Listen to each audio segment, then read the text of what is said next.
তো আজকে দেখো এই যে আমার খসলা শাক, তোমরা কী কী শাক বলো একটু বলো।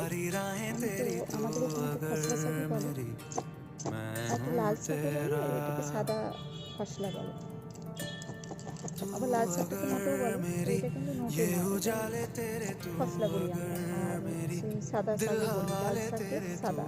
তো এই যে আমি এখানে তুলে রেখেছি অনেকগুলো, আর এই যে খানিকটা করে তুলে নিচ্ছি। এগুলোকে আবার ধুয়ে তারপরে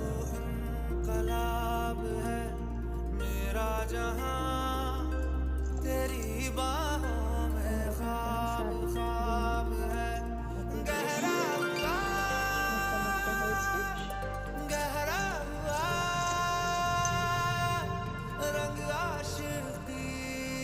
এগুলোকে সব তুলে আবার ভিজিয়ে দেবো। এটাতেই মোটামুটি আমরা 3-4 বার এখন এরকম করে শাক খেতে পারবো। তাই এগুলো আজকে তুলে দিই, এটা ফাঁকা হয়ে গেলেই কালকে আবার এই বিচি ছড়িয়ে দেবো। 10 টাকায় এত বীজ দিয়েছিল, তাতে আমাদের 3-4 বার মনে হয় শাক খাওয়া হয়ে যাবে।